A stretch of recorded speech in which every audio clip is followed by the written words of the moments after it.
got a haircut.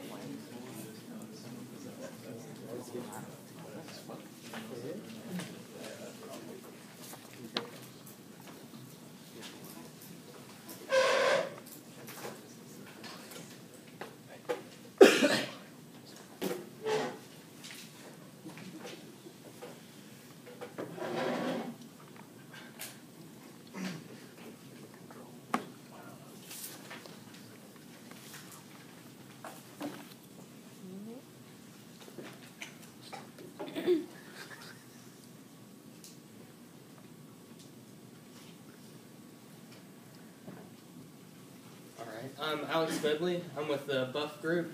Other members of the group are Ashley Poe and Alexander Hudson. So today I'm going to talk to you about the fish filter wash system. So a little background. Our system is actually simulating a sewage treatment plant in Chattanooga, Tennessee. For our system, we're running it with both valves here closed, and then we'll use a pump in order to vary the power to the pump in order to get a certain output. So for our filter wash system, just like I explained, you input the power percentage, and in the output you'll get pounds per minute. So our desired output range for our system was 19 to 31 pounds per minute. For our steady state operating curve, a little background on it, is for when we ran it, we ended up getting the flow rate is equal to 0.64 times the input percentage, and the 0.64 is the gain for our system. The trend line there follows it pretty well. So this is an example of the step response that was explained in a previous presentation by our group. But you can see that the power input is on this axis here. And so it comes up, and then there's a step, and it goes up to about 47%. And then this is actually the output given the specific inputs. So a bit of the FOPDT modeling for the system is following that same output, and then the modeling is actually this darker straight line here that mostly follows the output of the system, and then the inputs in the yellow or green possible curve there. So for the FOPDT, you can see our system, the low, middle, and high range. The gain is fairly similar throughout, and then we have uncertainty bars at the top. The dead time for our system, again, is pretty similar. It comes out, averages around 0.65 seconds or so throughout the different ranges. And then the time constant is also shown here for the low, medium, and high ranges, and along with the uncertainty bars. So for the frequency response, we went to the web lab screen, and you would input your power percentage, and then also fluctuate the amplitude of the sine wave, and then it would give you a certain output in pounds per minute that followed the sine wave.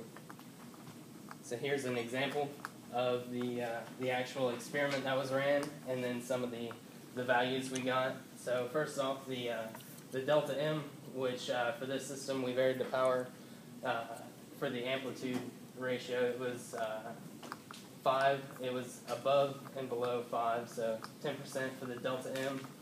The delta C for this experiment was actually 0.8 pounds per minute, and then also the time shift here was it turned out to be about 1.3 seconds, and then the time for it to alternate was 12.6 seconds.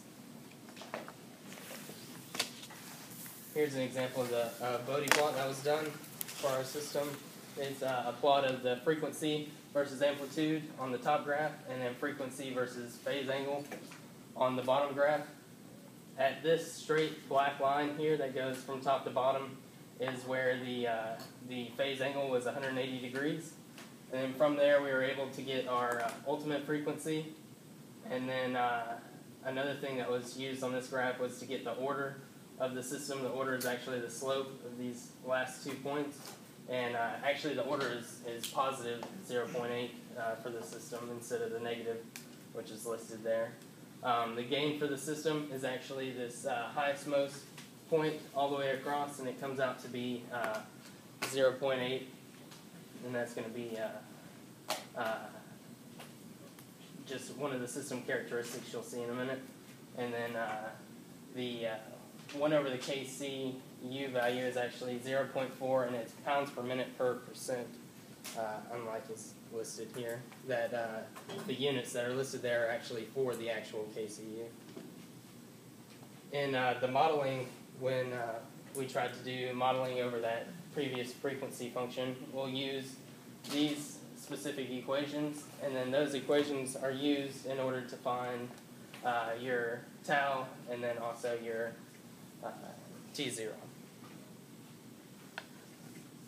So here's an example of that modeling I discussed just a minute ago.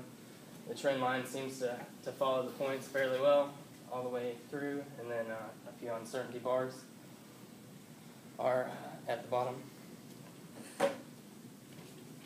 So here's a comparison of the gain throughout the system with the steady state, step response, step modeling frequency, and the frequency modeling.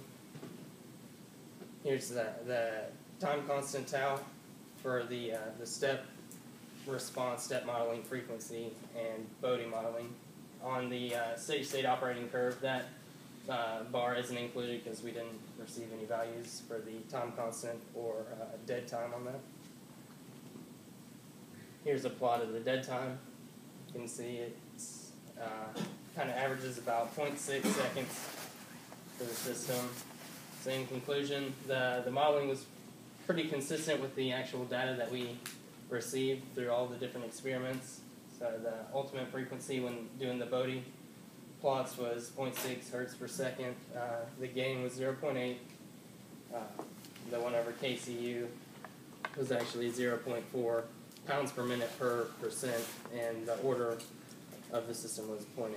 And throughout the experiment, the gains were fairly consistent for all the different modeling.